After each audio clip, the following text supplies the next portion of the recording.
Today's video will be narrated by the amazing channel, The Crime Reel. So sit back as The Crime Reel takes us to 1970s South Africa. Ronald Cohen was born in Cape Town, South Africa in 1929. His father, named Isidore, was from Lithuania and who at 16 years old left his homeland and headed to South Africa. Isidore was a hard-working man with a very good eye for an opportunity, and he opened a furniture shop in Cape Town. The store did well, but it wasn't enough for Isidore. He purchased land in an area known as Camps Bay, which is a completely undeveloped location a few miles outside the city. A few years later, as Cape Town expanded, he sold the land piece by piece, and as the land's values increased, Isidore became extremely wealthy. Eventually, Camps Bay became an affluent suburb of Cape Town. Isidore married a local girl and they had one son who they named Ronald. Being the only son of one of Cape Town's most wealthy residents meant that Ronald had a very good upbringing. He was educated privately, attending one of the best schools in the city, and then went on to study at university. When Ronald was 25 years old, he travelled to Paris. He had relatives there and thought it would be good to visit them and see the wonderful sights in the French capital city. While there, he met a very attractive young lady named Marliet Brand. She was originally from Hungary and had come to Paris a few years earlier due to the political situation in her homeland. Ronald was captivated by Marliet, and in September 1954 they were married and had set up home in Cape Town.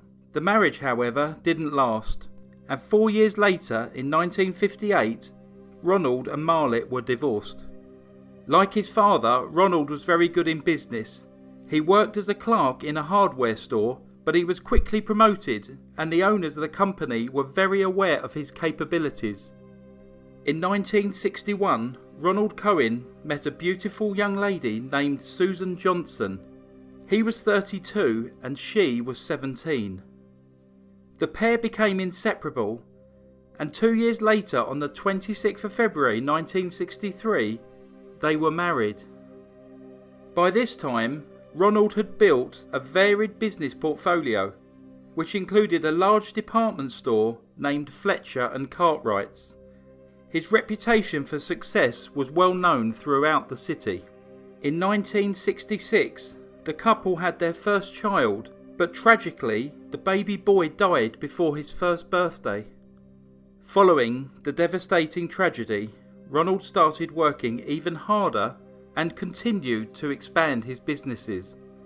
He made more and more profit, and in 1967 he purchased 2 acres of land in the affluent Cape Town suburb of Constantia, where he built a magnificent house on the distinguished road named Monterey Drive. His neighbours included some of the wealthiest residents of Cape Town.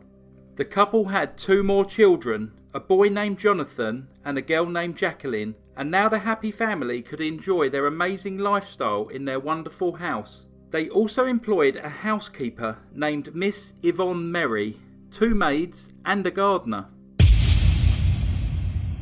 On 30th of March 1970, Susan took the 2 children for a week's holiday. Business commitments meant that Ronald was unable to accompany them, but he stayed in contact by phoning his wife every night. The children were still very young. Jonathan was just 3 and his sister Jacqueline was only 1. The family arrived back in Cape Town on April 5th and Ronald collected them from the airport. They arrived back at their home at 7 p.m. The children were put to bed and Susan phoned her father. She seemed to be happy. After the children were asleep, Ronald and Susan ate together in the library. It was now 10:30 p.m. and the house was quiet. The housekeeper, Miss Yvonne Merry, and the 2 maids had gone to bed. Ronald went to the bathroom. He was away for about 10 minutes, but when he returned there was an intruder in the house. He had blonde hair and was fighting with his wife. He was young, about 27 years old, and was dressed in sports gear. He was wearing brown gloves, and the man was attacking Susan with an object and had his arms around her shoulders. Ronald tried to help his wife. He managed to get hold of the bronze ram's head ornament that was on the coffee table and tried to hit the intruder with it, but before he could do anything, he was knocked unconscious. When Ronald came round, he was next to his wife and he saw the terrible state she was in. Ronald then ran upstairs shouting for the assistance of the housekeeper. He ran to her room and she noticed that his shirt was covered in blood.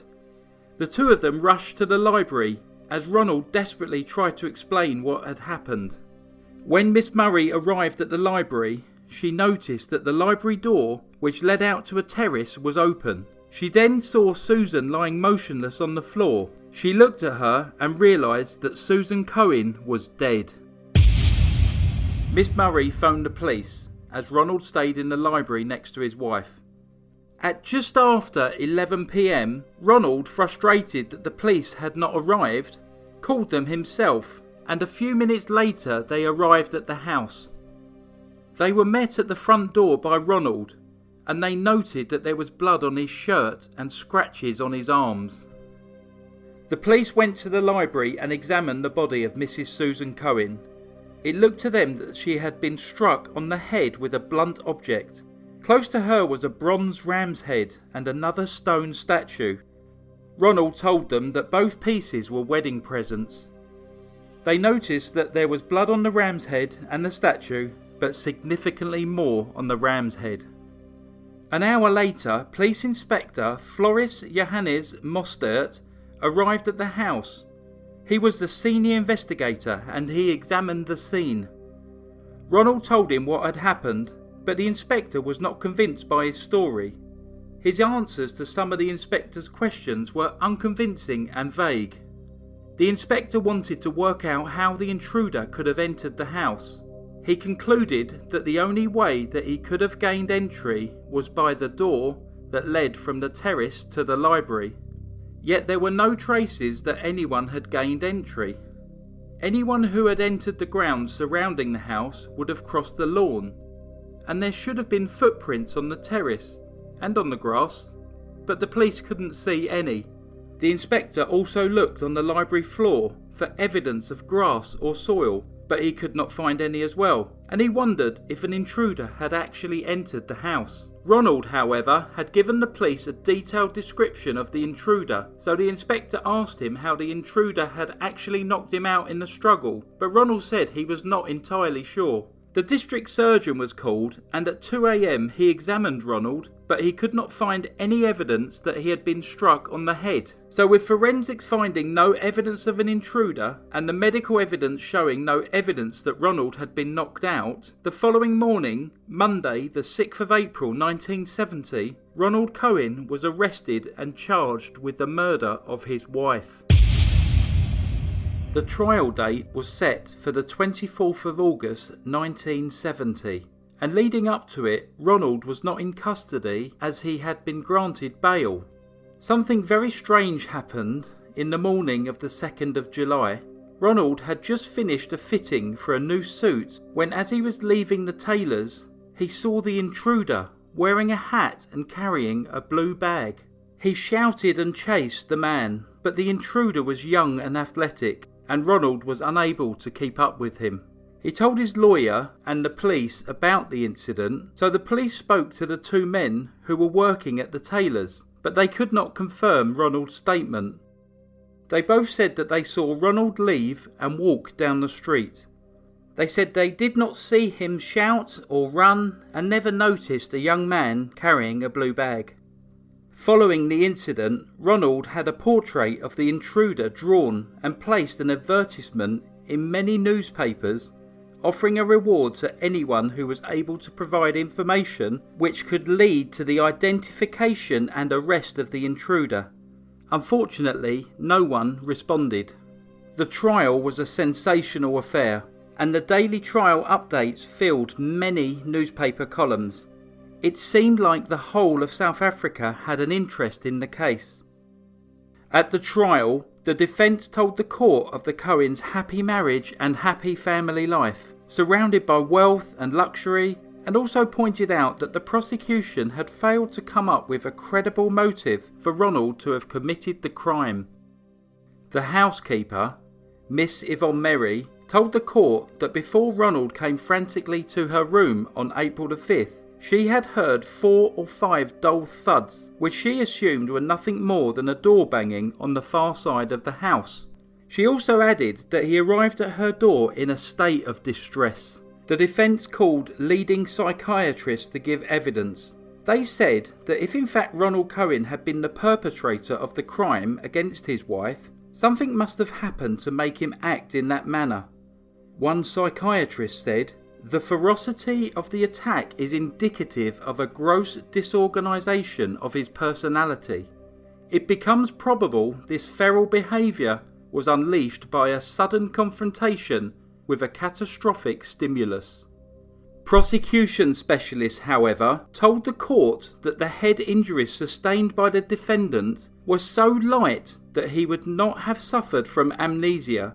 It would not have been possible for him only to be able to recollect certain aspects of the night. When the judge summed up the case, he said that there was no evidence of a break-in and nothing was stolen from the house, and the only witness was the defendant, who can remember very well what the intruder looked like, but has a very poor recollection of any other details about the tragic incident. On Friday the 18th of September 1970, Ronald Cohen was found guilty of murdering his wife, Susan Cohen. The judge said he would deliberate over the weekend before passing sentence. On the morning of Monday 21st of September, Justice Bayers passed sentence. He said that he did not feel in this case that the death sentence was appropriate and told the court that he was satisfied that the defendant had committed the crime during a period of diminished responsibility. It seemed that the judge may have been influenced by the evidence provided by the psychiatrist from the defence. The judge then looked at the defendant and sentenced Ronald Cohen to 12 years in prison. However, Ronald did not serve his full term in prison, and on the 21st of September 1975, just 5 years after being found guilty of his crime, the South African authorities released him on parole and he returned to Cape Town. During his years in prison, his children were looked after by Susan Cohen's parents, Mr. and Mrs. Johnson. Life was not going to be easy for him, as the trial had been the most widely reported case in South African history. Everyone seemed to have an opinion on whether Ronald was guilty or not. So now being so infamous in his homeland, Ronald decided to leave Cape Town. He crossed Africa and into Europe, where he settled in London. Here he was unknown, just another face in the crowd, and he lived out his life in England until his death in 2002, aged 73. I hope you found that story interesting. It was written by Briefcase and narrated by The Crime Reel. If you enjoy true crime stories, then why not pop over to my channel, The Crime Reel, where I will be uploading new videos every week. The link is in the description below. Thanks to Briefcase for this collaboration, and to all of you for listening. Just to reassure you, Briefcase will be back next week like normal. This is The Crime Reel signing off. Goodbye.